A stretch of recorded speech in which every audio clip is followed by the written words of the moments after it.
সেদিন একটা কফি শপে দাঁড়িয়েছিলাম, তো আমার সামনে একজন ফোনটা বের করে কাউন্টারে শুধু একবার ট্যাপ করল আর পেমেন্ট হয়ে গেল। আর আমার হাতে তখন ক্যাশ টাকা। হঠাৎ করে আমার মনে হলো আমরা কত সহজেই ব্যাপারটা মেনে নিয়েছি, তাই না? একসময় মানুষ বাজারে যেত থলেতে ভারী মুদ্রা নিয়ে, আর আজ আমরা অদৃশ্য টাকা খরচ করছি। এই যে টাকার শরীরটা আস্তে আস্তে হারিয়ে গেল, সোনা থেকে কাগজ, কাগজ থেকে প্লাস্টিক, আর এখন তো শুধুই একটা সিগন্যাল। এই পুরো যাত্রাটা কিন্তু দারুণ ইন্টারেস্টিং। আজকে আমাদের হাতে পেমেন্ট সিস্টেমের এই বিবর্তন নিয়ে বেশ কিছু সোর্স আছে। আমাদের লক্ষ্য হলো এই যাত্রার সবচেয়ে গুরুত্বপূর্ণ বাঁকগুলো খুঁজে বের করা। শুধু কি থেকে কি হয়েছে তা নয়, বরং কেন হয়েছে আর এর ফলে আমাদের কি সুবিধা বা অসুবিধা হয়েছে সেটাও বোঝার চেষ্টা করব। বিশেষ করে বাংলাদেশের মতো একটা দেশে যেখানে ক্যাশ টাকার রাজত্ব আর মোবাইল পেমেন্টের দাপট একসাথে চলছে, সেখানকার ছবিটা কেমন সেটাও দেখব। চলুন এই বিষয়টাই গভীরভাবে ডুব দেওয়া যাক। তাহলে একদম গোড়া থেকে শুরু করি। এই যে আমরা বলছি পেমেন্ট সিস্টেম বা টাকা লেনদেনের ব্যবস্থা, এটার আসলে দরকারটা পড়ল কেন? মানুষ তো একসময় নিজের যা যা লাগতো নিজেই বানিয়ে নিত, তাই না? ঠিক এখানেই কিন্তু আসল কারণটা লুকিয়ে আছে। যখন থেকে মানুষ সবকিছু নিজে না বানিয়ে একজন একটা নির্দিষ্ট জিনিস বানাতে শুরু করল, যাকে বলে বিশেষায়িত উৎপাদন বা স্পেশালাইজেশন। আচ্ছা, যেমন কুমোর শুধু হাঁড়ি পাতিল বানাচ্ছে আর কামার বানাচ্ছে দা বটি। একদম ঠিক তখনই তো বিনিময়ের প্রয়োজনটা দেখা দিল। কুমোরকে তো কামারের কাছ থেকে দা কিনতে হবে, আবার কামারকে চাষির কাছ থেকে চাল কিনতে হবে। এই বিশাল বিনিময় চক্রটা চালানোর জন্য এমন একটা মাধ্যম দরকার যা সবার কাছেই গ্রহণযোগ্য। আর সেখান থেকেই কিন্তু মুদ্রা বা টাকার ধারণাটা এলো। আর যে প্রাতিষ্ঠানিক ব্যবস্থার মাধ্যমে এই টাকা একজনের হাত থেকে আরেকজনের হাতে যায়, সেটাই হলো পেমেন্ট সিস্টেম। হুম। আসলে একটা ভালো মুদ্রা ব্যবস্থা ছাড়া একটা ভালো পেমেন্ট সিস্টেম দাঁড়াতেই পারে না। তার সিস্টেমটা কতটা ভালো সেটা নির্ভর করে কত সহজে, নিরাপদে আর কম খরচে এই বিনিময়টা করা যাচ্ছের ওপর, ঠিক তো? আমাদের সোর্সগুলোতেও তো এই কথাটাই বলা হয়েছে, দ্রুত, নিরাপদ আর সাশ্রয়ী হতে হবে। আমার তো মনে হয় এই তিনটি জিনিস পাওয়ার লোভেই মানুষ বারবার নতুন নতুন সিস্টেম আবিষ্কার করেছে। একদম ঠিক। তাহলে চলুন এই বিবর্তনের গল্পটা একটু দেখি। প্রথম সমাধান ছিল সোনা বা রূপার মতো মূল্যবান ধাতু, যেটাকে সোর্সে বলা হচ্ছে কমোডিটি মানি। হ্যাঁ, কারণ এই ধাতুগুলোর নিজস্ব একটা মূল্য ছিল। আপনি এটা দিয়ে কিছু না কিনলেও ধাতুটা নিজে থেকেই কিন্তু মূল্যবান। তাই এটা বিনিময়ের মাধ্যম হিসেবে খুব সহজে গ্রহণযোগ্যতা পেয়েছিল। কিন্তু এর একটা বিরাট সমস্যা ছিল নিশ্চয়ই। বিরাট।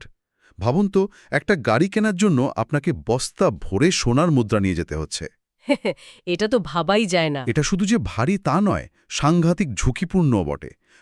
বড় অঙ্কের লেনদেনের জন্য এটা আসলে কোনো কাজের সমাধান ছিল না, মোটেই প্র্যাকটিক্যাল না। ওজনটা একটা বনও পালন, কিন্তু আমার কাছে তার চেয়েও অবাক লাগে পরের ধাপটা। একটা ধাতুর বদলে নিছক এক টুকরো কাগজকে মানুষ টাকা হিসেবে মেনে নিল। এই বিশ্বাসের পরিবর্তনটা কিভাবে হলো? এটা তো শুধু প্রযুক্তির বদল নয়, এটা তো পুরো মানসিকতার একটা বিরাট বদল। অসাধারণ একটা পয়েন্ট ধরেছেন। এটাই আসলে সবচেয়ে বড় বিপ্লব ছিল। কাগজের মুদ্রা বা ফিয়েট মানির শুরুটা কিন্তু বিশ্বাসের উপর ভিত্তি করেই হয়েছিল। প্রথমে নিয়ম ছিল, আপনি কাগজের নোটটা ব্যাংকে নিয়ে গেলে তার বিনিময়ে নির্দিষ্ট পরিমাণ সোনা বা রূপা ফেরত পাবেন। ও আচ্ছা, কাগজটা ছিল সোনার একটা রসিদ বা গ্যারান্টির মতো। এক্স্যাক্টলি। কিন্তু এখনকার সিস্টেমটা আরও অদ্ভুত। এখনকার একটা 1000 টাকার নোট নিয়ে আপনি যদি ব্যাংকে যান, এর বিনিময়ে কোনো সোনা পাবেন না, হয়তো 10টা 100 টাকার নোট পাবেন। তার এর নিজের কোনো মূল্য নেই? একদমই না। এর একমাত্র মূল্য হল সরকার আইন করে বলেছে যে এটা মূল্যবান, এবং দেশের সব নাগরিক এটা লেনদেনের জন্য গ্রহণ করতে বাধ্য। আচ্ছা। একেই বলে লিগ্যাল টেন্ডার। পুরো সিস্টেমটা দাঁড়িয়ে আছে সরকার আর কেন্দ্রীয় ব্যাংকের উপর আমাদের সবার সম্মিলিত আস্থার উপর। বাহ। এই বিশ্বাসটা আছে বলেই কাগজের একটা টুকরোর এত ক্ষমতা। ওজন কমানোটা ছিল একটা সুবিধা, কিন্তু আসল উদ্ভাবন ছিল বিশ্বাসের এই স্থানান্তর, ধাতু থেকে প্রতিষ্ঠানের উপর বিশ্বাস। কিন্তু বড় অঙ্কের টাকা কাগজের মুদ্রাতেও বহন করাটা একটা ঝামেলা। এখানে কি চেকের আইডিয়াটা আসে? একটা সই করা কাগজ যে সত্যি সত্যি টাকা দেবে, এই বিশ্বাসটাই বা ব্যাংকগুলো কিভাবে তৈরি করলো? হ্যাঁ, এটাও আসলে বিশ্বাসের আরেকটা ধাপ। চেক কিন্তু নগদ টাকার বিকল্প নয়, বরং টাকা দেওয়ার একটা নির্দেশ। আমি আমার ব্যাংকে লিখিতভাবে জানাচ্ছি যে আমার অ্যাকাউন্ট থেকে নির্দিষ্ট পরিমাণ টাকা এই ব্যক্তিকে দিয়ে দিন। হুম। আর ব্যাংকগুলো বছরের পর বছর ধরে সময়মতো টাকা পরিশোধ করে নিয়মকানুন মেনে চলে একটা নির্ভরযোগ্যতার জায়গা তৈরি করেছে। তাই তো, আমার আপনার চেকের চেয়ে একটা বড় প্রতিষ্ঠানের চেক বেশি ভরসাযোগ্য মনে হয়। চেক আসার ফলে বড় অঙ্কের লেনদেন অনেক নিরাপদ হয়ে গেল। টাকা চুরির ভয়ে কমলো। হ্যাঁ, আর প্রতিটি লেনদেনের একটা লিখিত প্রমাণ বা রেকর্ডও থাকতে শুরু করলো, যা ব্যবসার জন্য খুব জরুরি একটা ব্যাপার। তার মানে চেক পর্যন্ত পুরো সিস্টেমটাই কিন্তু কাগজ আর কালির উপর নির্ভরশীল ছিল। কিন্তু আমাদের তো আর ধৈর্য হচ্ছিল না, আমরা চাইছিলাম আরও গতি। আমার ধারণা প্রযুক্তির আসল খেলাটা এখানেই শুরু হলো, তাই না? যখন টাকা আর ভৌত জগতে থাকল না। ঠিক তাই। এরপর এলো ইলেকট্রনিক ফান্ড ট্রান্সফার বা ইএফটি। এটা কোনো একটা নির্দিষ্ট পদ্ধতি নয়, বরং একটা ধারণাগত পরিবর্তন। ব্যাপারটা হলো এখন আর টাকা নিজে এক জায়গা থেকে আরেক জায়গায় যাচ্ছে না, যাচ্ছে শুধু টাকার তথ্য। ইন্টারেস্টিং। এটা অনেকটা চিঠি পাঠানো আর ইমেল পাঠানোর মতো। চিঠিতে কাগজের একটা ভৌত অস্তিত্ব আছে, কিন্তু ইমেলে তো শুধুই ডেটা যায়।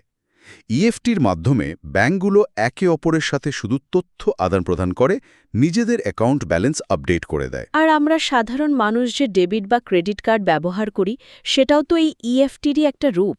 একদম। কার্ড হলো এই ডিজিটাল জগতের চাবি।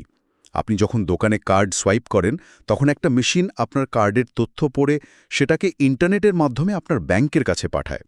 আপনার ব্যাংক দেখে অ্যাকাউন্টে টাকা আছে কিনা, তারপর দোকানদারের ব্যাংকে একটা সিগন্যাল পাঠিয়ে দেয় যে হ্যাঁ, টাকাটা দিয়ে দেওয়া যাবে। আর পুরো প্রক্রিয়াটা হয় মাত্র কয়েক সেকেন্ডে, অথচ পেছনে এত বড় একটা নেটওয়ার্ক কাজ করছে। ঠিক, এটা যেমন সুবিধাজনক, তেমনি আমার মনে হয় নতুন নতুন ঝুঁকিরও জন্ম দিয়েছে। এই সময় থেকেই তো কার্ড জালিয়াতি, নম্বর চুরির মতো ঘটনা আমরা শুনতে শুরু করি। সেই যে আমরা শুরুতে বলেছিলাম সুবিধা বনাম নিরাপত্তার লড়াই, এখানে সেটা খুব স্পষ্ট হয়ে উঠছে। নিখুঁতভাবে বলেছেন। প্রতিটি নতুন প্রযুক্তি সুবিধা বাড়িয়েছে, কিন্তু নিরাপত্তার নতুন চ্যালেঞ্জও নিয়ে এসেছে।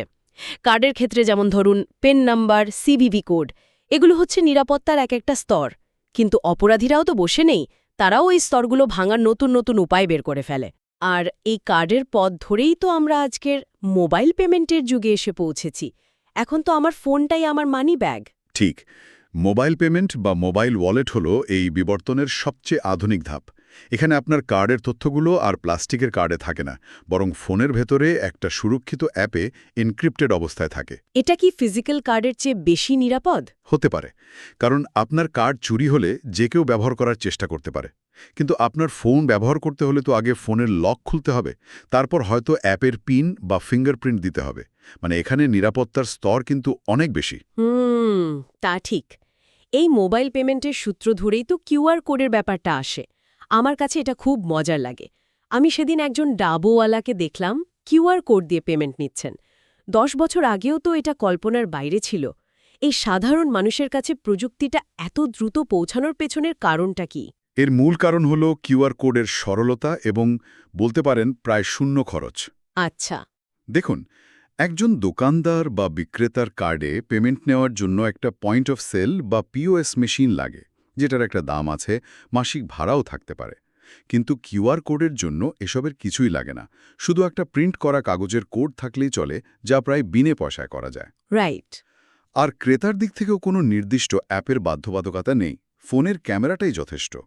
এই যে খরচটা একদম কম, এই কারণেই এটা এত বেশি গণতান্ত্রিক হয়ে উঠেছে এবং একদম তৃণমূল পর্যায়ে ছড়িয়ে গেছে।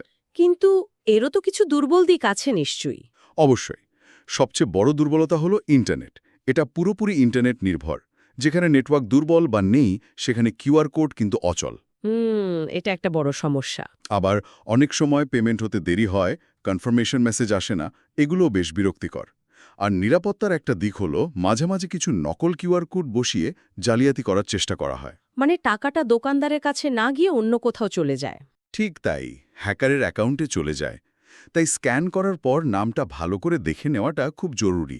বাহ, তাহলে আমরা নগদ টাকা, card, mobile wallet, QR code, অনেকগুলো বিকল্পের সুবিধা অসুবিধা দেখলাম।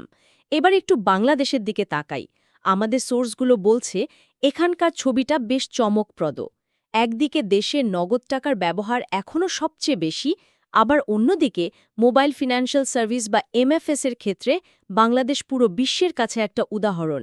এই দুটো ভিন্ন বাস্তবতা একসাথে কিভাবে কাজ করছে? এটাই বাংলাদেশের পেমেন্ট সিস্টেমের সবচেয়ে আকর্ষণীয় দিক।